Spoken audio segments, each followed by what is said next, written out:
போர் பாக்கிய செல்வம் புவியில் இல்லையே. புவி நிரம்ப பொன் தந்தாலும் இப்பளிக்கு ஈடில்லையே.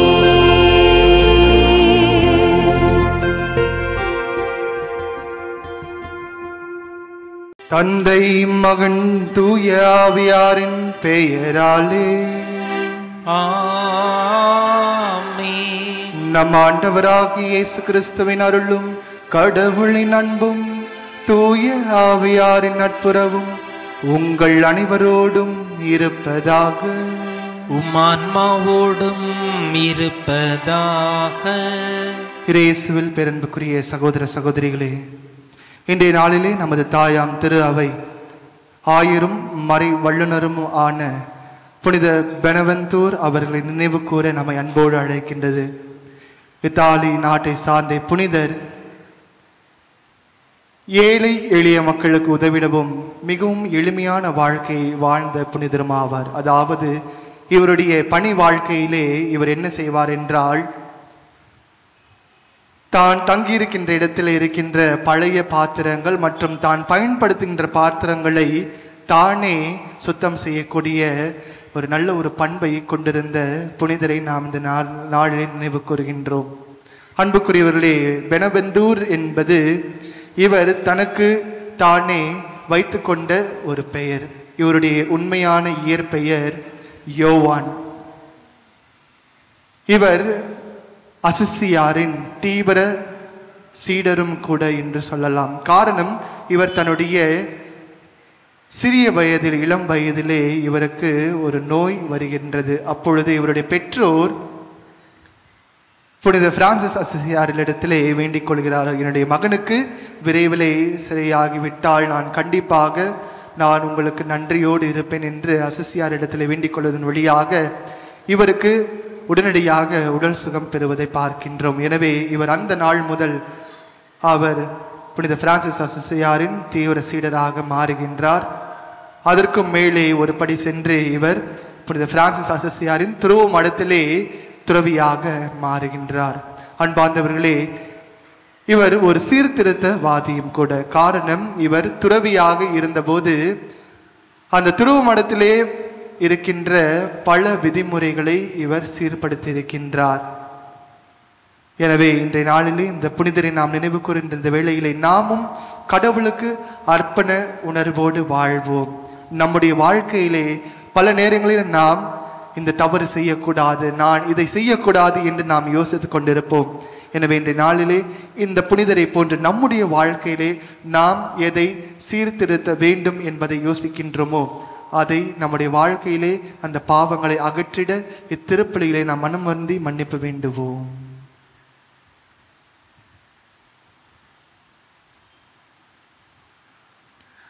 எல்லாம் வல்ல இறைவனிடமும் சகோதர சகோதரிகளே, உங்களிடமும் நான் பாவி என ஏற்றுக்கொள்கிறேன். ஏனெனில் என் சிந்தனையாலும் சொல்லாலும் செயலாலும் கடமையில் தவறியதாலும் பாவங்கள் பல செய்தேன். என் பாவமே என் பாவமே என் பெரும் பாவமே. ஆகையால் எப்பொழுதும் கன்னியான புனித மரியாவையும் வானதூதர் புனிதர் அனைவரையும் சகோதர சகோதரிகளே உங்களையும் நம் இறைவனாய ஆண்டவரிடம் எனக்காக வேண்டிக் கொள்ள மன்றாடுகிறேன். எல்லாம் வல்ல இறைவன் நம் மீது இரக்கம் வைத்து நம் பாவங்களை மன்னித்து நம்ம நிலை வாழ்வுக்கு அழைத்து செல்வாராக. ஆமென்.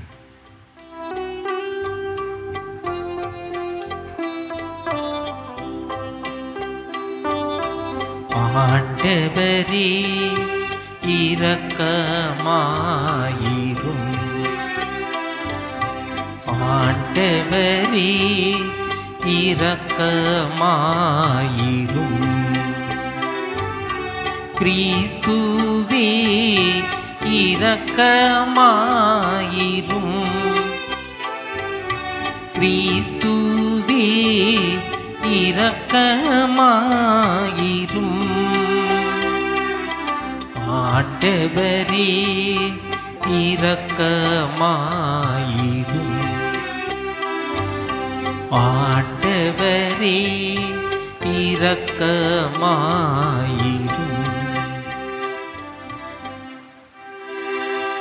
மன்றாடுவோமாக. எல்லாம் வல்ல இறைவா, ஆயரான புனித பெனவெந்தூரின் விண்ணக பிறப்பு விழாவை கொண்டாடும் நாங்கள் அவருடைய மாண்புமிக்க அறிவாற்றலால் பயனடைய உம்மை வேண்டுகின்றோம். இவ்வாறு அவருடைய அன்பின் ஆர்வத்தை நாங்கள் என்றும் பின்பற்றுவோமாக. எங்கள் ஆண்டவராகி இயேசு கிறிஸ்து வழியாக உம்மை மன்றாடுகின்றோம். ஆமென். முதல் வாசகம் இறைவாக்கினர் எசேயா நூலிலிருந்து வாசகம். அதிகாரம் 1, இறை திருவசனங்கள் 11 முதல் 14 வரை. எண்ணற்ற உங்கள் பலிகள் எனக்கு எதற்கு என்கிறார் ஆண்டவர். ஆட்டுக்கிடாய்களின் எரிபலிகளும் கொழுத்த விலங்குகளின் கொழுப்பும் எனக்கு போதும் என்றாகிவிட்டன. காளைகள், ஆட்டுக்குட்டிகள், வெள்ளாட்டுக்கிடாய்கள் இவற்றின் இரத்தத்திலும் எனக்கு நாட்டமில்லை. நீங்கள் என்னை வழிபட என் திருமுன் வரும்போது இவற்றையெல்லாம் கொண்டு வந்து என் கோவில் முற்றத்தை மிதிக்க வேண்டும் என்று கேட்டது யார்? இனி காணிக்கைகளை வீணாக கொண்டு வர வேண்டாம். நீங்கள் காட்டும் தூபம் எனக்கு அருவருப்பையே தருகின்றது. நீங்கள் ஒழுங்கினமாக கொண்டாடும் அமாவாசை, ஓய்வு நாள் வழிபாட்டு கூட்டங்களை நான் சகிக்க மாட்டேன். உங்கள் அமாவாசை, திருவிழா கூட்டங்களையும் என் உள்ளம் வெறுக்கின்றது. அவை என் மேல் விழுந்த சுமையாயின. அவற்றை சுமந்து சோர்ந்து போனேன். என்னை நோக்கி உங்கள் கைகளை நீங்கள் உயர்த்தும் போது பாராமுகத்தினனாய் நான் இருப்பேன். நீங்கள் தொடர்ந்து மன்றாடினாலும் நான் செவி கொடுப்பது இல்லை. உங்கள் கைகளோ இரத்த கையால் நிறைந்திருக்கின்றன. உங்களை கழுவி தூய்மைப்படுத்துங்கள். உங்கள் தீச்செயலை என் திருமுன்னின்று அகற்றுங்கள். தீமை செய்தலை விட்டு ஒழியுங்கள். நன்மை செய்ய கற்றுக்கொள்ளுங்கள். நீதியை நாடி தேடுங்கள். ஒடுக்கப்பட்டோருக்கு உதவி செய்யுங்கள். திக்கற்றோருக்கு நீதி வழங்குங்கள். கைம்பெண்ணுக்காக வழக்காடுங்கள். இது ஆண்டவரின் அருள்வாக்கு. இறைவனுக்கு நன்றி. திருப்பாடல் 50. தம் வழியை செம்மைப்படுத்துவோர் கடவுள் தரும் மீட்பை கண்டடைவர்.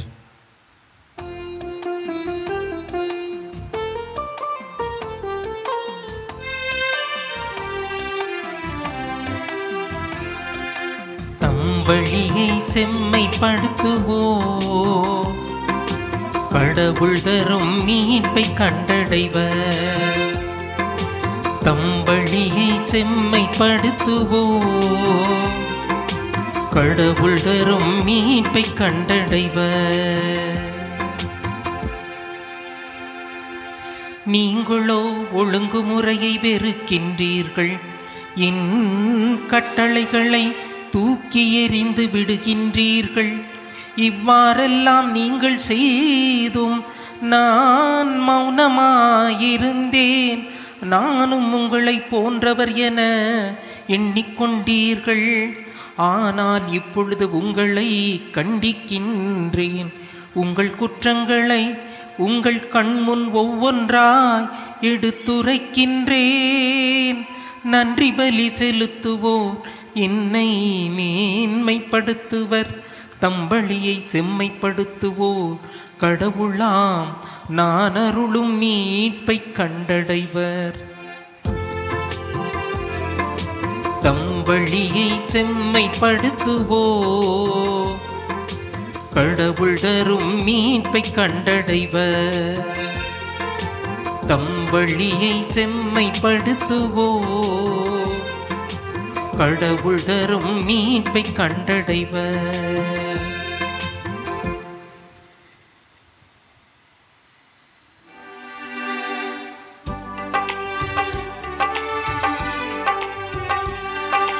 அல்லேலூயா அல்லேலூயா அல்லேலூயா அல்லேலூயா அல்லேலூயா அல்லேலூயா அல்லேலூயா அல்லேலூயா.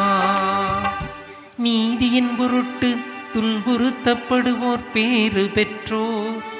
ஏனெனில் விண்ணரசு அவர்களுக்கு உரியது.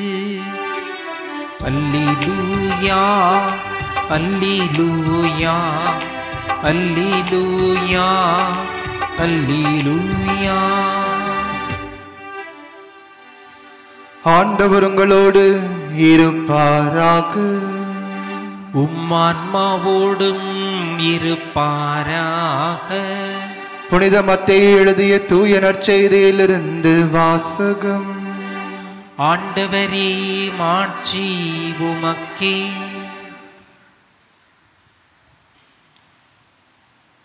அதிகாரம் 10 இறை வார்த்தைகள் 34 முதல் அதிகாரம் 11 இறை வார்த்தை 1. அக்காலத்தில் இயேசு தம் சீடர்களை நோக்கி கூறியது, நான் உலகிற்கு அமைதி கொணர வந்தேன் என எண்ண வேண்டாம்.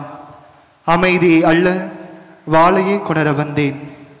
தந்தைக்கு எதிராக மகனையும் தாய்க்கு எதிராக மகளையும் மாமியாருக்கு எதிராக மருமகளையும் நான் பிரிக்க வந்தேன். ஒருவருடைய பகைவர் அவரது வீட்டில் உள்ளவரே ஆவர். என்னை விட தம் தந்தையிடமோ தாயிடமோ மிகுந்த அன்பு கொண்டுள்ளோர் என்னுடையர் என கருதப்பட தகுதியற்றோர். என்னை விட தம் மகனிடமோ மகளிடமோ மிகுதியாய் அன்பு கொண்டுள்ளோரும் என்னுடையோர் என கருதப்பட தகுதியற்றோர். தம் சிலுவையை சுமக்காமல் என்னை பின்பற்றி வருவோர் என்னுடையோர் என கருதப்பட தகுதியற்றோர். தம் உயிரை காக்க விரும்புவோர் அதை இழந்து விடுவர். என் பொருட்டு தம் உயிரை இழப்போரோ அதை காத்துக்கொள்வர். உங்களை ஏற்றுக்கொள்பவர் என்னை ஏற்றுக்கொள்கிறார். என்னை ஏற்றுக்கொள்ளாதவரோ என்னை அனுப்பியவரை ஏற்றுக்கொள்கிறார். இறைவாக்கினர் ஒருவரை அவர் இறைவாக்கினர் என்பதால் ஏற்றுக்கொள்பவர் இறைவாக்கினருக்குரிய கைமாறு பெறுவார். நேர்மையாளர் ஒருவரை அவர் நேர்மையாளர் என்பதால் ஏற்றுக்கொள்பவர் நேர்மையாளருக்குரிய கைமாறு பெறுவார். இச்சிறியோருள் ஒருவருக்கு அவர் என் சீடர் என்பதால் ஒரு கிண்ணம் குளிர்ந்த நீராவது கொடுப்பவரும் தம் கைமாறு பெறாமல் போகார் என உறுதியாக உங்களுக்கு சொல்கிறேன். இயேசு தம் 12 சீடருக்கும் அறிவுரை கொடுத்து முடித்ததும் பக்கத்து ஊரில் கற்பிக்கவும் நற்செய்தியை அறிவிக்கவும் அவ்விடம் விட்டு அகன்றார். ஆண்டவரின் அருள் வாக்கு. கிறிஸ்துவே உமக்கு புகழ். இயேசுவில் பிரியமான சகோதர சகோதரிகளே, அது ஒரு அடர்ந்த காடு. அந்த பகுதியிலே தான் அந்த கிராமத்தில் இருக்கின்ற மக்கள் எப்பொழுதுமே வழிபாதையாக பயன்படுத்தி கொண்டிருப்பார்கள். காடு என்றாலே கண்டிப்பாக அங்கு குழிகள் இருக்கும் இல்லைங்களா? அப்படி இருக்கும்போது அந்த வழியை ஒரு இளைஞன் நடந்து செல்கின்றான். அவ்வாறு அந்த இளைஞன் நடந்து செல்கின்ற போது ஒரு குழியிலே, அந்த குழியின் மேடுதான் அவர்கள் நடந்து செல்ல வேண்டும். அப்போது பார்க்கும்போது அந்த குழிக்குள் ஒரு மாடு விழுந்திருக்கின்றது. இந்த இளைஞன் என்ன செய்கின்றான் என்றால், அந்த மாடை காப்பாற்ற கூட இல்லை. அந்த மாட்டின் மீது ஏறி அடுத்த பகுதிக்கு, அடுத்த பக்கத்துக்கு சென்று விடுகின்றான். அடுத்த பக்கத்துக்கு சென்ற பிறகு அவனுக்கு திடீரென்று அருகாமையிலே ஒரே புதையல் தங்க நாணயங்கள் கிடைக்கின்றது. அவனுக்கு ரொம்ப சந்தோஷம். மீண்டும் அதே வழியாக ஒரு பெரியவர் வருகின்றார். அந்த பள்ளத்திலே மாட்டிக்கொண்டிருக்கின்ற அந்த மாட்டினை பார்க்கின்றார். அவர் தன்னால் முடிந்த அளவுக்கு அந்த விலங்கை, மாடை காப்பாற்ற பார்க்கின்றார். அவ்வாறு காப்பாற்றும் போது அவருக்கு கை முழுவதும் காயங்கள் ஏற்படுகின்றது. இறுதியாக அந்த முதியவர் அந்த மாட்டினை, அந்த விலங்கினை அவர் காப்பாற்றி விடுகின்றார். இதை இந்த இளைஞன் தூரத்திலிருந்து பார்த்து கொண்டிருக்கின்றான். பிறகு இவன் யோசித்துக் கொண்டே இருக்கின்றான், மாடை காப்பாற்றாமல் சென்ற எனக்கு புதையல் கிடைத்திருக்கின்றது, தங்க நாணயங்கள் கிடைத்திருக்கின்றது. ஆனால் அந்த மாட்டினை காப்பாற்ற வேண்டும் என்ற எண்ணத்தோடு போராடிய அந்த முதியவருக்கு கைகள் முழுவதும் காயங்கள் ஏற்பட்டிருக்கின்றது என்று அவன் தனக்குள்ளேயே யோசித்துக் கொண்டிருந்திருக்கின்றான். அன்பார்ந்தவர்களே, அவன் இரவு உறங்கும் போது அவனுக்கு திடீரென்று அவனுடைய கனவிலே கடவுள் தோன்றி சொல்லுகின்றார், அடே மடையா, உனக்கு இந்த புதையல்கள் கிடைத்திருக்கலாம், ஆனால் அது என்றைக்காவது ஒரு நாள் அழிந்துவிடும். ஆனால் அந்த முதியவர் அந்த விலங்கை காப்பாற்றுவதற்காக அவர் எடுத்த முயற்சி அது என்றைக்குமே அவரை விண்ணரசில் சேர்க்கும். அவருக்கு அதற்கான கைமாறு கிடைத்துள்ளது என்று சொன்னாராம். இயேசுவில் பிரியமானவர்களே, இன்றைய திருவழிபாட்டு வாசகங்கள் நமக்கு தருகின்ற செய்தி என்னவென்றால், நாம் ஒவ்வொருவரும் நன்மைகள் செய்ய வேண்டும். கடவுள் நமக்கு அதற்கான கைமாறு நமக்கு எப்பொழுதுமே அவர் வைத்திருப்பார், தருவார் என்பதை இன்றைய வாசகங்கள் நமக்கு படம் பிடித்து காட்டுவதை நாம் பார்க்கின்றோம். விவிலிய பின்னணியில் பார்வையில் பார்க்கின்ற போது இயேசு வாழ்ந்த காலகட்டங்களும் சரி, அதற்கு முந்தைய காலகட்டங்களிலும் பார்த்தால் என்றால், இறைவாக்கினர் வாழ்ந்த காலகட்டங்களில் கூட, குறிப்பாக இன்றைய முதல் வாசகம் வாசிக்க கேட்டோம் இல்லைங்களா? யாராவது இன்றைய முதல் வாசகம் சரியாக கேட்கவில்லை என்றால் தனிப்பட்ட முறையிலே நீங்கள் வாசித்து பாருங்கள். அதாவது கடவுள் இறைவாக்கினர் வழியாக பேசுகின்றார். இவர்கள் வழிபாடு என்று செய்கின்ற போர்வையில் செய்கின்ற பல காரியங்கள் நான் ஏற்றுக்கொள்வதில்லை. இன்னைக்கு திருவிழாக்கள் என்கின்ற பெயரிலே நாம் செய்கின்ற பல விஷயங்கள் இருக்குது இல்லைங்களா? பட்டாசு வெடிப்பாங்க, அதிகப்படியான ஆடம்பர செலவுகள். அதைதான் இன்றைய முதலாவது வாசகத்திலே அந்த வார்த்தைகளையே பயன்படுத்துவதை பார்க்கின்றோம். திருவிழாக்களில் நீங்கள் செய்கின்ற காரியங்கள் எனக்கு நான் ஏற்றுக்கொள்ளப்படுவதில்லை. நீங்கள் வழிபாடு என்கின்ற போர்வையிலே நீங்கள் செய்கின்ற பல விஷயங்கள் எனக்கு என்னுடைய மனதினை அது மகிழ்ச்சி தரக்கூடியதாக இல்லை என்பதை கடவுள் சொல்லுவதாக இறைவாக்கினர் இன்றைய முதலாவது வாசகத்திலே இறைவாக்கு உரைப்பதை பார்க்கின்றோம். அன்புக்குரியவர்களே, இன்றைய நற்செய்தியிலும் கூட ஆண்டவர் இயேசு கிறிஸ்து சொல்கிறார், நீங்கள் சின்னஞ்சிறிய நபர்களுக்கு நீங்கள் செய்வது எனக்கே செய்வது, அதன் வழியாக உங்களுடைய கைமாறு அதிகமாக இருக்கும். நீங்கள் வழிபாடு என்ற முறையிலே நீங்கள் செய்கின்றவற்றில் சிலவற்றை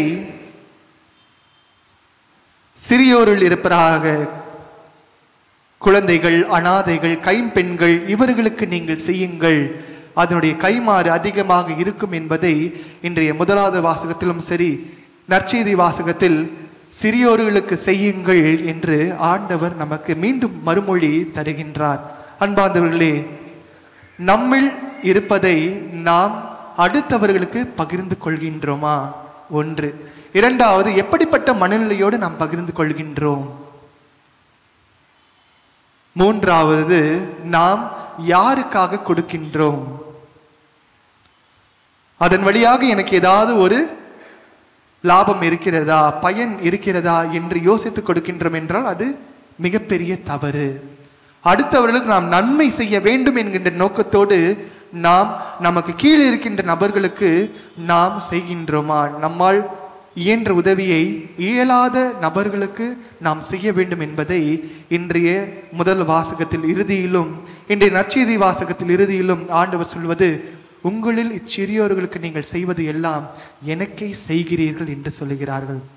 ஆகவே அன்புக்குரிய சகோதர சகோதரிகளே, நாம் எப்படிப்பட்ட நன்மைகளை செய்கின்றோம், யாருக்கு செய்கின்றோம் என்பதை நாம் கருத்தில் கொள்ள வேண்டும். பல நேரங்களிலே நாம் செய்கின்ற நன்மை உண்மையிலே அவர்களுக்கு தேவைதானா என்பதை நாம் யோசிக்காமல் கொடுத்து விடுகின்றோம்.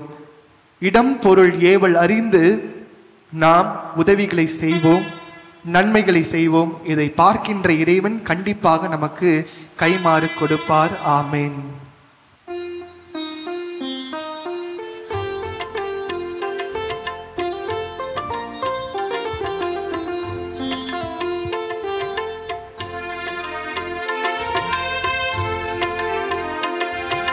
காணிக்கை பொருட்களை இறைவா எம் கரங்களில் ஏந்திவும் இடம் வந்தோ. காணிக்கை பொருட்களை இறைவா எம் கரங்களில் ஏந்திவும் இடம் வந்தோ. எங்களின் இதய தோட்டத்திலே எழில் மலர் காய்கனி நிறைந்ததையா.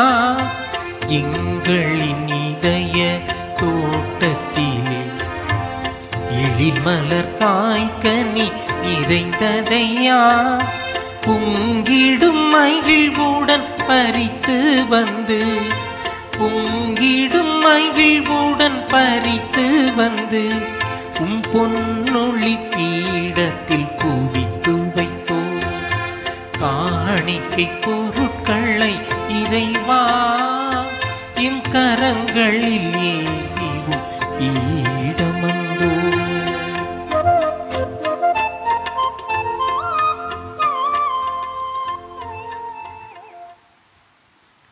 சகோதர சகோதரிகளே, என்னுடையதும் உங்களுடையதுமான இப்பலி எல்லாமுள்ள தந்தையாக இறைவனுக்கு ஏற்றதாகும்படி மன்றாடுங்கள்.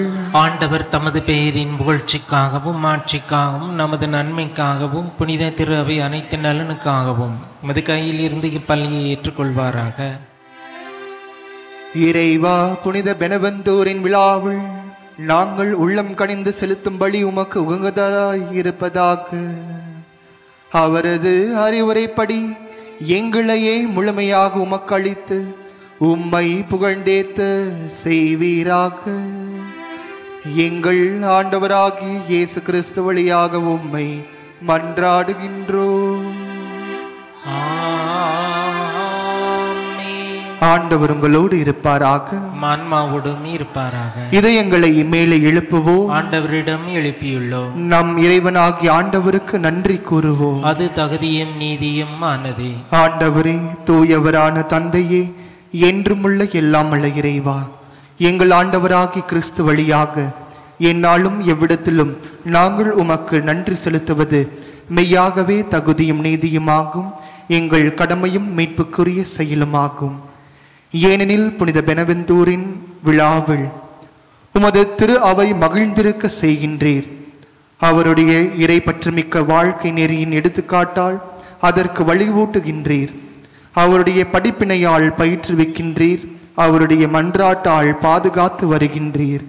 ஆகவே வானதுதர் அணிகளோடும் புனிதரின் பெருந்திரளோடும் நாங்கள் சேர்ந்து உமக்கு புகழ்ச்சி பண்ணிசைத்து முடிவின்றி சொல்வதாவது: தூயவர் தூயவர் தூயவர், வான்படைகளின் கடவுளாம் ஆண்டவர்.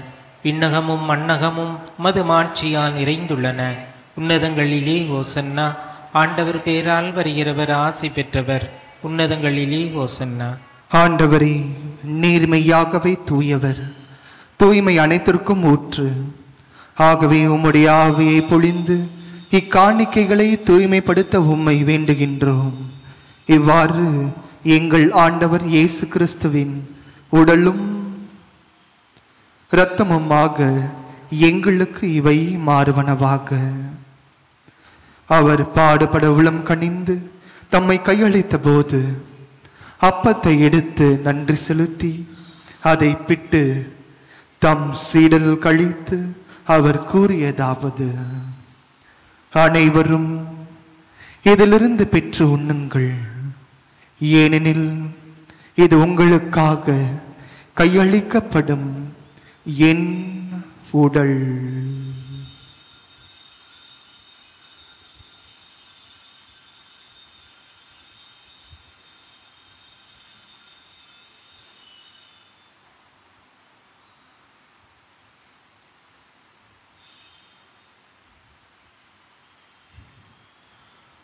அவ்வண்ணமே இரவு விருந்து அருந்திய பின் கிண்ணத்தையும் எடுத்து மீண்டும் உமக்கு நன்றி கூறி தம் சீடல் கழித்து அவர் கூறியதாவது: அனைவரும் இதிலிருந்து பெற்று பருகுங்கள், ஏனெனில் இது புதிய நிலையான உடன்படிக்கைக்குரிய என் இரத்தத்தின் கிண்ணம். இது பாவ மன்னிப்புக்கென்று உங்களுக்காகவும் பலருக்காகவும் சிந்தப்படும். இதை என் நினைவாக செய்யுங்கள்.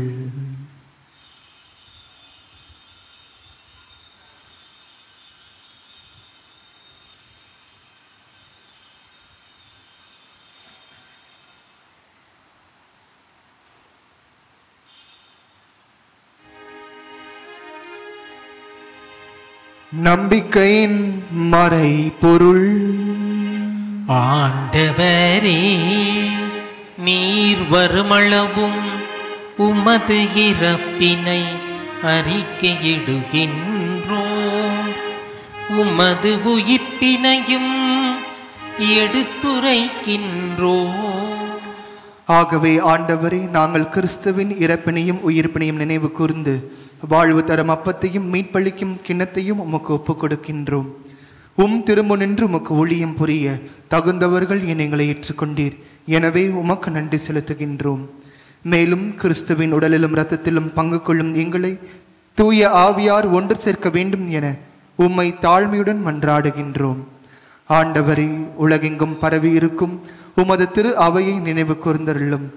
எங்கள் திருத்தந்தை பிரான்சிஸ், எம் பேராயர் ஜார்ஜ், எல்லா திருநிலையினர் ஆகிய அனைவரோடும் உமது திரு அவை அன்பில் நிறைவு பெற செய்தருளும்.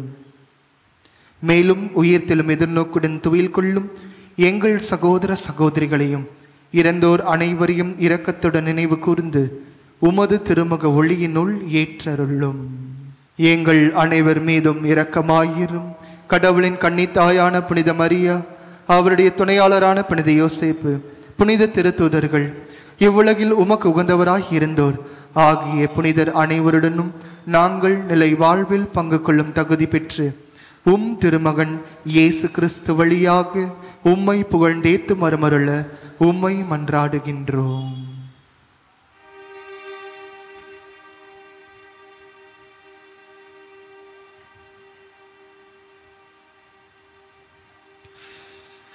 இவர் வழியாக இவரோடு இவரில் எல்லாம் வல்ல இறைவனாகி தாயாகிய தந்தையே, தூய ஆவியாரின் ஒன்றிப்பில் எல்லா புகழும் மாட்சியும் என்றென்றும் உமக்கு உரியதே. ஆமென், ஆமென், ஆமென்.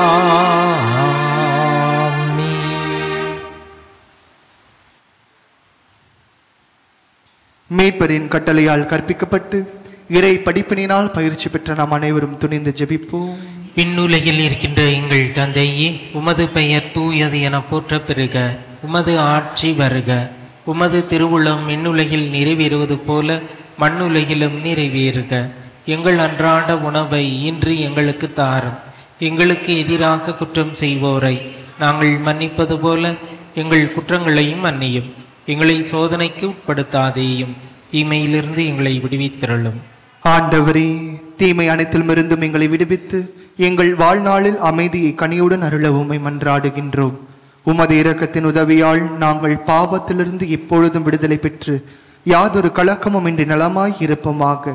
நாங்கள் இது நோக்கி இருக்கும் பேரின்பத்திற்காகவும் எம் மீட்பராகிய இயேசு கிறிஸ்துவின் வருகைக்காகவும் காத்திருக்கின்றோம். ஏனெனில் ஆட்சியும் வல்லமையும் ஆட்சியும் என்றென்றும் உமதே. ஆண்டவரே இயேசு கிறிஸ்துவே, அமைதியை உங்களுக்கு விட்டு செல்கின்றேன், என் அமைதியை உங்களுக்கு அளிக்கின்றேன் என்று திருத்துதலுக்கு மொழிந்தீரே.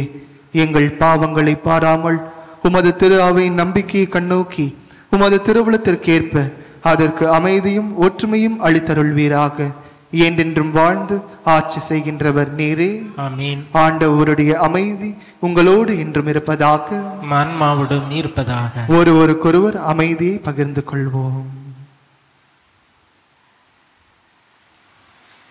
உலகின் பாவங்களை போக்கும் இறைவனின் செம்மறியே, எங்கள் மேல் இரக்கமாயிரும். உலகின் பாவங்களை போக்கும் இறைவனின் செம்மறியே, எங்கள் மேல் இரக்கமாயிரும். உலகின் பாவங்களை போக்கும் இறைவனின் செம்மறியே, எங்களுக்கு அமைதியை அளித்தருளும். இதோ நம் ஆண்டவராக இயேசு கிறிஸ்து தன்னுடைய பணி வாழ்வில் என்றும் எப்பொழுதும் நன்மைகளையே நினைத்தவர். இன்று நம் ஒவ்வொருவரையும் அடுத்தவர்களுக்கு நன்மைகளை செய்ய அன்போடு அழைக்கின்றார். இவரது அழைப்பை ஏற்று ஏழை எளிய மக்களுக்கு நன்மைகள் செய்திட இங்கு வந்திருக்கின்ற நாம் ஒவ்வொருவரும் பேறு பெற்றோர். ஆண்டவரே, நீர் என் இல்லத்தில் எழுந்திருள்ள நான் தகுதியற்றவன். ஆனால் ஒரு வார்த்தை மட்டும் சொல்லியிருளும், எனது ஆன்மா நலமடையும். நன்றி கூறி மன்றாடுவோமாக்க. ஆண்டவரே, உயிருள்ள அப்பமாகி கிறிஸ்துவினால் ஊட்டமளித்தவர்களுக்கு ஆசிரியராகி அதே கிறிஸ்துவினால் முழுமையாக கற்றுத்தருவீராக. அதனால் புனித பெனவெந்தோரின் விழாவில் அவர்கள் உமது உண்மையை அறிந்து அதை அன்பில் செயல்படுத்துவார்களாக. எங்கள் ஆண்டவராகிய இயேசு கிறிஸ்து வழியாக உம்மை மன்றாடுகின்றோம்.